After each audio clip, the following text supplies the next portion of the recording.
Olá! Índices sobre a violência cometida contra a população LGBTI são incertos. Um dos motivos é que ainda não há lei que criminalize a homofobia no Brasil. Agressores de gays, lésbicas e homossexuais são enquadrados no Código Penal Comum sem especificações em relação ao preconceito. Justamente por isso, os grupos LGBTIs buscam, por meio de movimentos sociais, o asseguramento de direitos para essa minoria. Atualmente, o Supremo Tribunal Federal, que analisa a possibilidade dessa criminalização da homofobia, suspendeu a votação. Isso aconteceu agora, no último dia 21 de fevereiro, e não há previsão de retorno à pauta nas próximas sessões, ou seja, a questão permanece indefinida. O TV Câmara Entrevista começa agora e eu converso com a Rafaela Pinheiro, presidente da Comissão de Diversidade Sexual da OAB Jacareí, sobre a criminalização da homofobia. Vamos entender as motivações dos grupos que defendem e que são contra também a aprovação pelo Supremo Tribunal Federal. Seja bem-vinda, Rafaela. Obrigada. Vamos tentar entender assim o beabá agora, tentar entender o que é a sigla LGBTI, que toda vez parece que está aumentando um pouquinho mais essas letrinhas. Explica para a gente assim, de maneira que a gente entenda o que significa cada letra dessa sigla. Existem várias outras siglas, mas resumidamente, para tratar sobre os assuntos de diversidade sexual, utiliza-se a sigla LGBTQI+, e onde a letra L significa mulheres lésbicas são mulheres que se relacionam com outras mulheres. O G seria gays, que são homens que se relacionam com outros homens. A letra B significa pessoas bissexuais, que são homens ou mulheres que se relacionam com homens ou mulheres. E até aqui nós estamos tratando sobre orientação sexual. A partir da letra T, nós trataríamos sobre gênero. Existem os transexuais, que são pessoas que nascem, por exemplo, uma mulher nasce no corpo de um homem e ela não se identifica como homem, porém como mulher. E transgênero seria pessoa que ela não se identifica na sexualidade biológica dela e já está em tratamento para transcender, né? Eles falariam transição sexual, que se daria através da mudança do nome social, a cirurgia de redesignação sexual, em alguns casos, hormonização e por aí vai. Tem também a letra T ainda, os travestis, que são pessoas de um gênero que se travestem como se fosse do outro gênero. Costumeiramente, né, mais comum, nós vemos homens que se travestem de mulheres. Temos a letra Q, seguido a isso, que são as pessoas queers, são pessoas que não se identificam nem como homem, nem como mulher. Então, eles não têm uma definição sexual de homem ou mulher. E a letra I seriam os intersexuais, que antigamente eram tratados como hermafroditas, porém não é mais essa palavra que é utilizada nos dias de hoje. A palavra correta é intersexual, pessoas que nascem com os dois sexos, seria essa definição, intersexual, nasce com os dois sexos. Ele pode ter o útero e os órgãos genitais masculinos ou vice-versa, o órgão genital feminino e testículos também, depende da situação. E tem mais siglas além dessas? Sim, também? Existem outras siglas, que aí abrangeria as pessoas pansexuais, se relacionam com as pessoas independente do sexo que ela tenha, independente do gênero, os assexuais, que são pessoas que não se atraem por nenhum gênero, e por aí vai. A homofobia seria o ódio a qualquer uma dessas categorias? Qual que é a diferença entre homofobia e transfobia? Então, homo, na ema, No sentido lato da palavra. isso, homo significa iguais. Seria o desprezo, a aversão por pessoas que se relacionam com iguais. Trans abrangeria os transexuais, transgêneros e travestis. Por isso que normalmente nós usamos o termo LGBTfobia, que na verdade abrangeria todas as pessoas dessa sigla, entendeu? A gente falou agora no começo do programa sobre o STF, que passou várias sessões discutindo o crime de homofobia, suspendeu agora e agora não sabe quando é que esse assunto vai voltar à pauta das próximas sessões. O que motivou o STF? Agora a gente vai fazer uma recordação aí, vai envolver aí outros poderes. O que motivou essa decisão, esse movimento agora para o STF fazer esse julgamento em relação à criminalização? Então, existe a inconstitucionalidade, Ação de inconstitucionalidade por omissão. Por omissão. A inconstitucionalidade por omissão, no caso. E aí, existem remédios constitucionais que garantem que, caso exista uma necessidade social de legislação e os órgãos responsáveis por legislar não legislem, o STF pode interferir no caso. Existe o mandado de injunção, que é um remédio constitucional disposto no artigo 5º, inciso 71, e diz que, eu só vou ler para poder explicar para a população de uma forma mais clara, conceder-se-á o mandado de injunção sempre que a falta de norma regulamentadora torne inviável o exercício dos direitos e liberdades constitucionais e das prerrogativas inerentes à nacionalidade, à soberania e à cidadania. Existe também na Constituição Federal, que é a nossa lei maior, no artigo 3º, inciso 4º, uma definição de que o Brasil garantirá a igualdade para todas as pessoas, independente de sexualidade, etnia, religião e todos os direitos e garantias fundamentais das pessoas. Porém, isso necessitaria de uma lei infraconstitucional que garantisse a aplicação de penas, no caso de descumprimento da lei, para pessoas que desrespeitassem isso. Porém, não até hoje, a Constituição é desde 1988, porém até hoje não foi legislado, não foi criada uma lei infraconstitucional que definisse isso, que definisse o que caracterizaria um crime motivado pelo ódio a pessoas que são homossexuais ou transexuais, entendeu? E já existe no caso do racismo, por exemplo. Na questão de etnia, existe uma lei que determina que crimes cometidos contra as pessoas pela questão da raça e até mesmo abrange a questão da religiosidade, são as religiões que têm menor número de pessoas no Brasil, garante a proteção dos direitos individuais dessas pessoas, que é poder ter a sua religião ou ser respeitado independente de cor ou raça. E para os LGBTs não existe essa proteção ainda.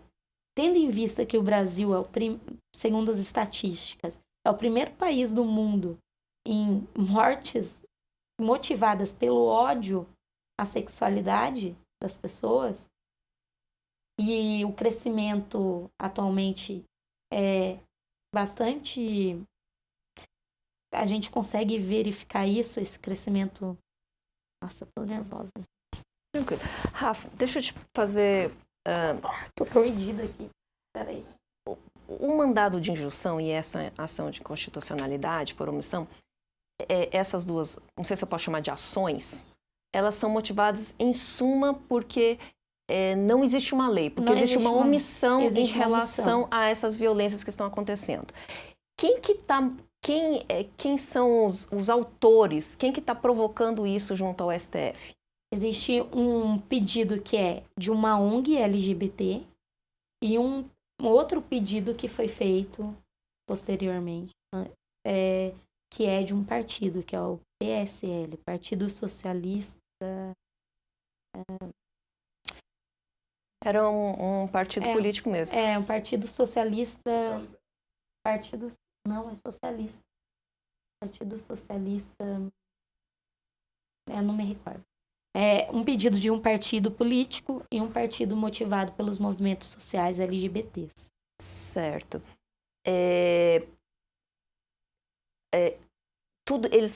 Essa provocação vem porque o nosso legislativo ele se recusa ou ele prorroga decisão mais específicas de leis com relação à homofobia. Não são colocadas em pautas, né? Em pauta. São, aliás, diversas, já foram colocadas, mas foram retiradas e arquivadas, né? Exatamente. Isso se deve, talvez, a uma bancada mais conservadora? Sim, as bancadas conservadoras, porque não é só uma bancada, não é só a bancada religiosa que é conservadora. Existe a bancada do boi, que é conservadora também.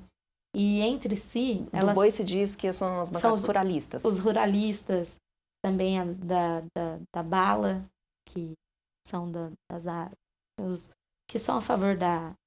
Uhum. Um pessoal mais, digamos assim, que vem mais de tradição política. Exato. É o pessoal que já está aí na política há bastante tempo. E entre eles possuem acordos. A bancada ruralista precisa de determinado número de votos para aprovar os projetos que são ligados a eles. A religiosa também. E a da bala também.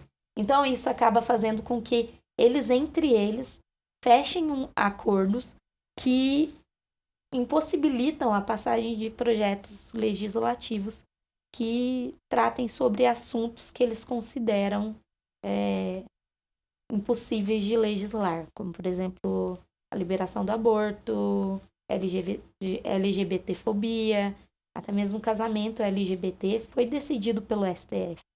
Não foi uma decisão tomada pelo legislativo, porque eles sempre se omitiram quanto a isso.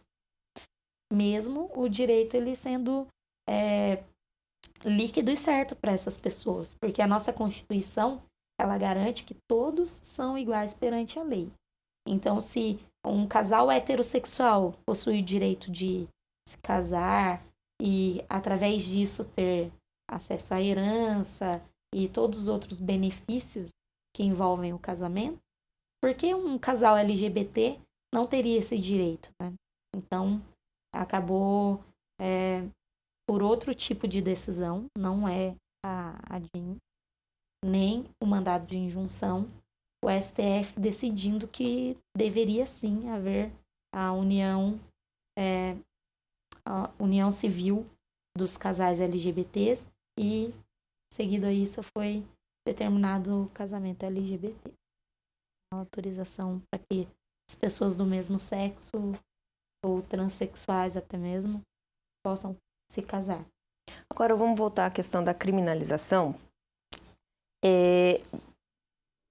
Você acha que a criminalização, criminalizar esses crimes de ódio em relação à população LGBTI vai resolver a questão do preconceito? Então, existem posicionamentos favoráveis e posicionamentos contrários. E eu gostaria de expor os dois. Porque os favoráveis levam em consideração a violência e o seu crescimento no Brasil contra pessoas LGBTs e até mesmo pessoas não LGBTs. Mulher ser agredida porque acreditou-se que ela era LGBT porque ela tinha o cabelo curto. Ou um pai de mão dada com filho foi agredido porque acreditaram que era um casal homoafetivo. Então, a primeira base para o pedido da criminalização, a primeira tese utilizada seria essa questão do crescimento latente de violência contra pessoas transexuais, homossexuais, pessoas que estão dentro da sigla e que estão dentro, na verdade, da diversidade sexual. Ou seja, o Código Penal comum não supre tudo isso. É preciso não sei se é uma suplementação, que a palavra certa, mas assim como a Lei Maria da Penha, a Lei contra o Racismo, uma lei específica para essa questão de gênero. Existe até mesmo um princípio do direito, que é o princípio da igualdade, que diz que os iguais deverão ser tratados como iguais e os desiguais tratados como desiguais no limite das suas desigualdades. O que isso quer dizer? Estamos diante de pessoas que são tidas como vulneráveis. Os LGBTs, assim como pessoas de etnias não caucasianas e religiões e tudo mais, quando são minoria, tidas como minorias sociais, eles acabam sendo vulneráveis e estão à margem de diversas questões que outras pessoas não passariam. E para isso, a visão mais punitivista acredita que a criação de lei para punição seria um bom caminho. Porém, existe também uma questão de que no Brasil a criminalização ela não serve como base para diminuição da prática de determinado crime.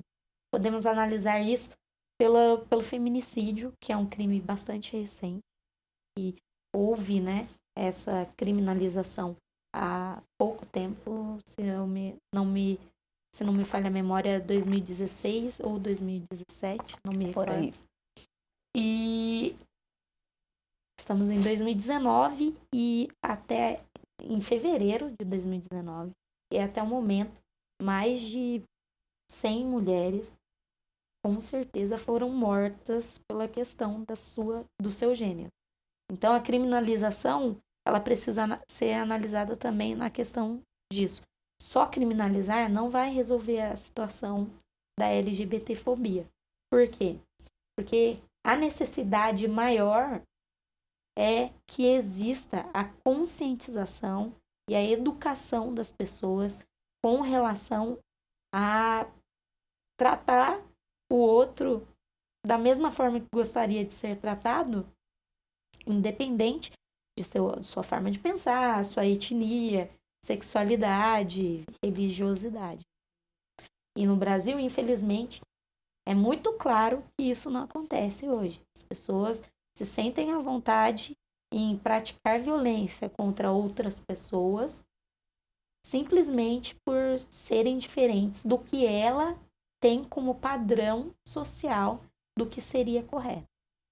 Então, existe quem acredite que seria bom a criminalização, porém, se analisarmos, pode ser que não resolva, não surta o efeito que nós esperamos que a criminalização surta como efeito. Ou seja, de um lado a gente tem a criminalização da homofobia, que seria bom, porque vai impedir, de certa maneira, coibir esses crimes que estão acontecendo, mas vai penalizar provavelmente a figura típica do homem negro entre 15 e 35 anos, que sempre já é condenado nos casos, e, por outro lado, a criminalização evitaria aquela necessidade de educação, de começar da base, começar da educação nas escolas mesmo, a mostrar que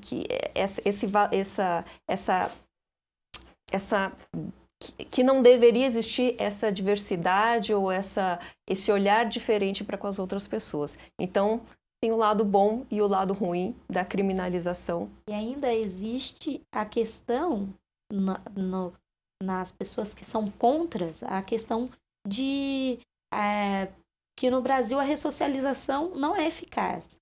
Se nós analisarmos, mais de 700 mil pessoas estão presas e dessas 700 mil, vários são reincidentes. Muitos, a maioria é reincidente.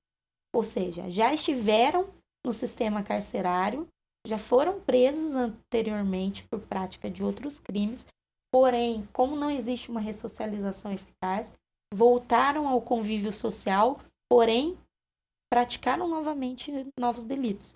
Ou seja, criminalizar, principalmente da forma que é executada a pena hoje no Brasil, não surtiria o efeito necessário.